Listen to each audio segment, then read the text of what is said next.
They have committed to the destruction of the highly enriched stockpile that they have in their possession. What is the benefit that the Iranians get that they didn't have before?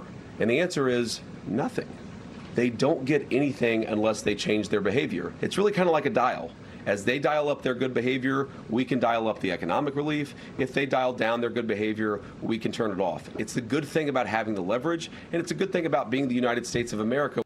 Vice President J.D. Vance dismissing the skeptics as President Trump brings a signed deal with Iran back home. And so far, no signs of trouble. Remarkable in and of itself, given Iran's history. Hello, I'm John Roberts in Washington. Things are off to a good start, Sandra, it would appear. I'm going to beat you to it on this Friday Eve, John. Good to be with you. I'm Sandra Smith in New York. This is America Report. So the clock is running, and the U.S. and Iran now have 60 days to implement this agreement. The vice president telling reporters that he's seeing positive signs so far. No new attacks on commercial shipping in the Strait of Hormuz, and no new confrontations with Iranian forces. And the economic impact already being felt. Oil prices falling back toward pre-war levels, and gas prices now below $4 a gallon.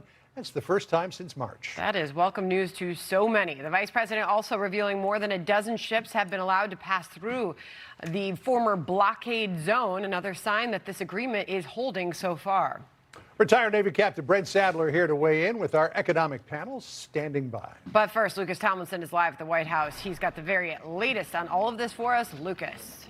Good afternoon, Sandra. Vice President J.D. Vance insists the United States has all the cards when it comes to negotiating with Iran and signing of this memorandum of understanding, which President Trump did in Versailles last night, as we just saw off the top of the program. The vice president also had this message to critics who think Iran is set to receive billions of dollars in sanctions relief just for signing it. The United States isn't giving up a cent of money to Iran, and even the economic benefits, the sanctions relief and so forth that comes along with this bargain only happens if the Iranians perform. Now, the text of the MOU has been sent to Congress, and Vance said members will be receiving a briefing soon. He says the memo and any potential lifting of sanctions does not require congressional approval. When it comes to the Strait of Hormuz, the memorandum says it will be opened immediately. Here's the text of paragraph 5. Quote, upon the signing of this MOU, Islamic Republic of Iran will make arrangements using its best efforts for the safe passage of commercial vessels with no charge for 60 days only. So some questions remain about what happens after the 60 days. Will Iran begin collecting those tolls or service fees or perhaps some environmental fees, as we've heard in the past out of Tehran? Vice President J.D. Vance also had this blunt message for Israel. Over the last 3 months, 2/3 of the defensive weapons that have protected your homeland have been built by American hands and paid for by American tax dollars. The problem for Israel is not Donald J. Trump. And anybody in Israel who thinks their biggest problem is the President of the United States needs to wake up and smell the reality of the situation that country is in. And Vice President Vance says he may be off to Switzerland this weekend to lead a team to continue negotiations, especially around the technical part of the negotiations when it comes to Iran's nuclear program. Sandra? All right, Lucas Tomlinson with the latest from the White House for us. Thank you, John. Sandra, let's bring in Brent Sadler, retired Navy captain, former Pentagon official, and Heritage Foundation senior fellow. So here was Vice President J.D. Vance short time ago in the White House briefing talking about why Iran came around. Listen here.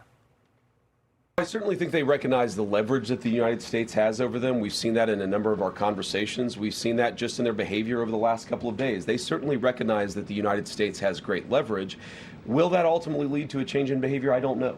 Yeah, so there seems to be a certain amount of wishful thinking, to me, attached to this memorandum of understanding, that Iran will forsake its belligerent and meddling ways of the past 50 years and suddenly become a noble nation. But it's kind of like asking a hyena to become a lion.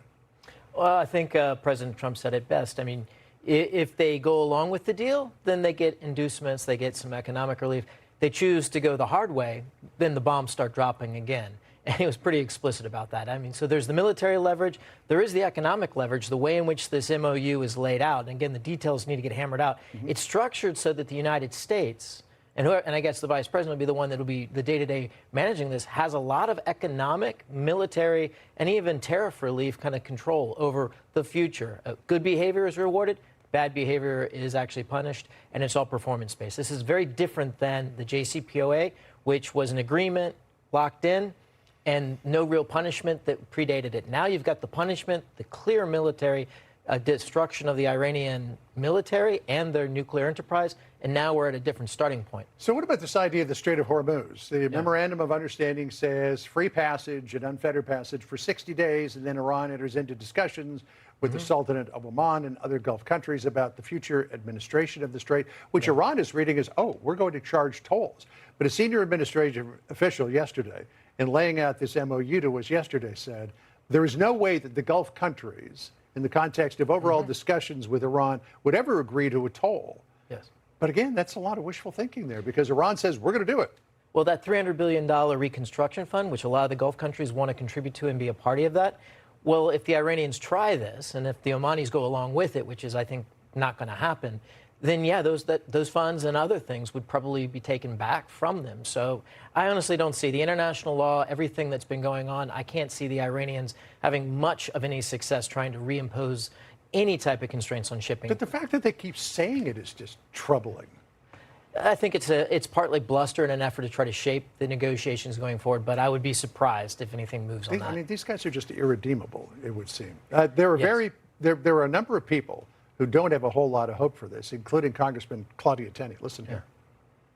I think everyone should understand that this is a memorandum of understanding. It is not the final deal. I'm not optimistic. I just think that this could blow up in days. And here's what Chuck Schumer said about it. Listen here.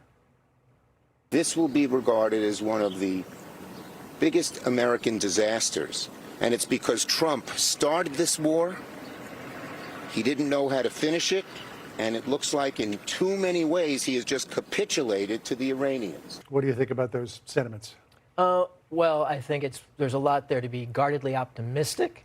I don't think, I mean, I'm not surprised that political opposition like Chuck Schumer would be saying the things he's saying. I mean, they were saying that even day one of this conflict.